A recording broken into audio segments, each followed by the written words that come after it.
My name is Paul Schneider. I am the president of Aid the Children, and our organization is trying to help children with AIDS around the world and specifically in Africa. Today I am in Vihiga County, and I am here with Pastor Simeon Jumba and also with the District Commissioner of Vihiga. Thank you. Let me take this opportunity first to welcome you. Thank you. To the district. Thank you so much. Thank you. Feel at home. Please. Thank you. Thank you. I think I would like to introduce myself. My name is Modi, the District Commissioner of Vihiga District, which is within Vihiga County. And in Vihiga County we have 4 districts, but the headquarters is here in this town called Mbale, where my district is. Our district is a small district, not big. We have a population of about 91,000 people, and the area is about 91 square kilometers. And the people we have, if you check the population density and the health of the people, we find that when it comes to the issue of HIV/AIDS, the HIV/AIDS prevalence in the district is 5.5 compared to the national level, which is about 5.6, is high.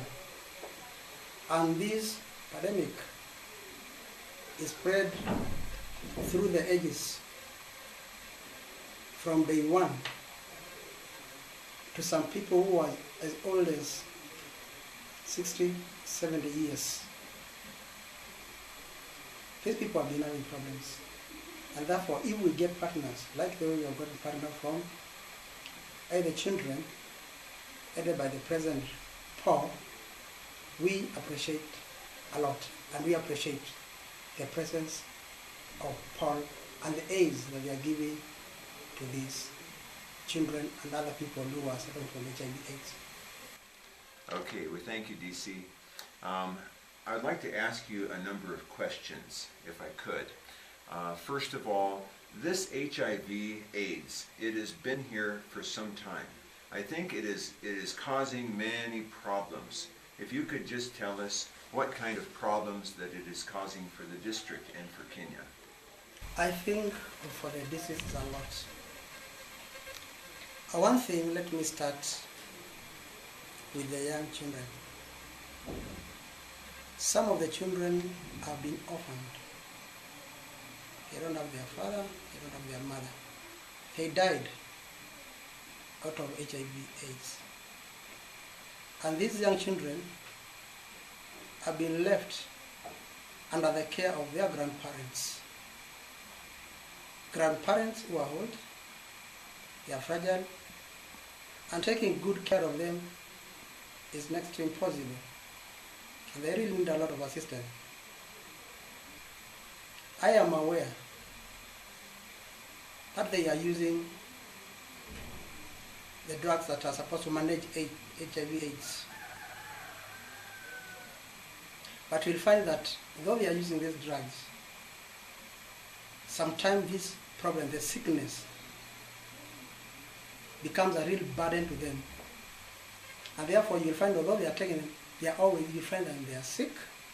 They are grandmothers who was and grandfathers. Though they are old, they are supposed to sometimes to go to the farm.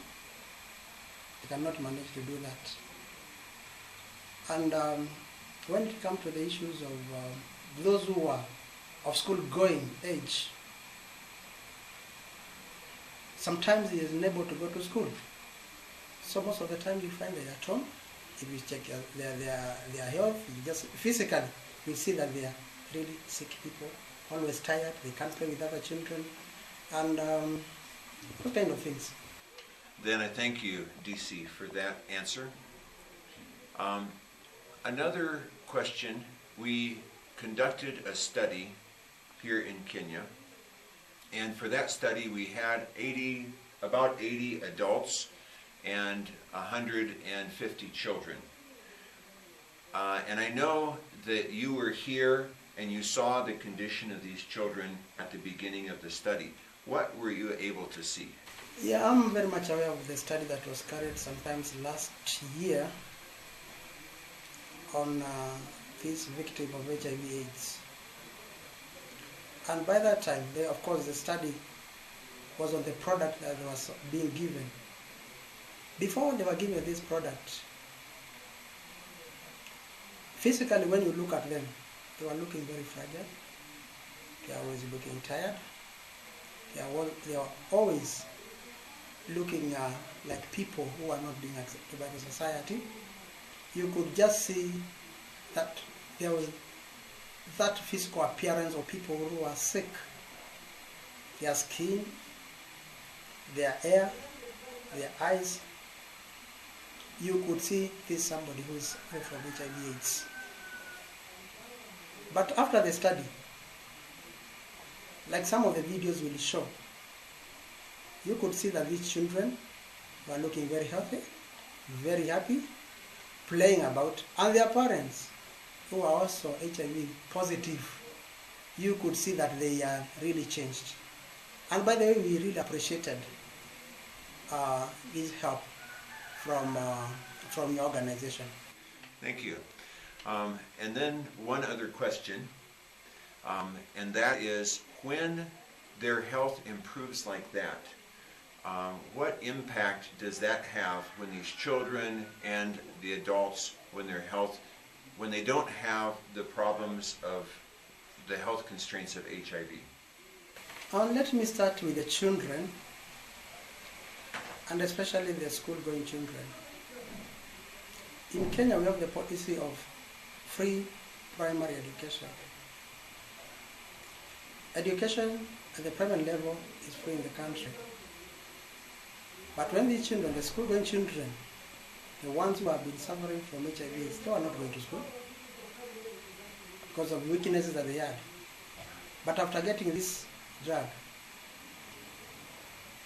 they have been going to school regularly and they are not being late.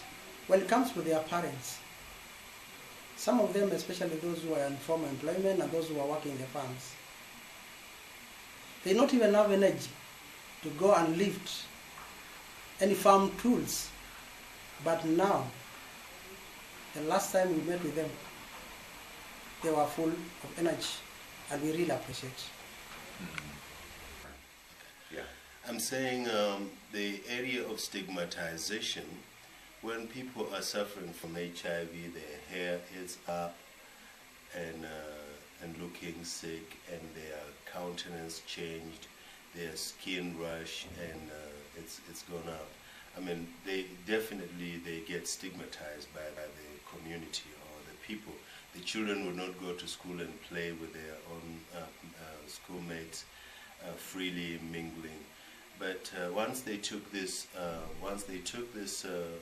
C-boost and the C-minerals, and their skin condition come and they begin to look like very normal children, it has actually helped them to mingle and get freely go back to school. And this is quite an achievement. That is great. What Pastor is saying is a real problem for these children, because when they're looking sick, then people look at them, they know that they are HIV positive, and that stigma creates great problems. And therefore, the issue of them recovering their skin, recovering their hair, recovering, is a great achievement from this organization, the Aid the Children. Okay. And DC, I just want to thank the DC because of how he has given his time freely to help us to come for the beginning of this study, to come for the end, so that he himself has seen the whole thing. He didn't just come for 1 hour or 2 hours. He came and gave the whole day. So he was among the children. He saw the sores on their head and on their hands and other places.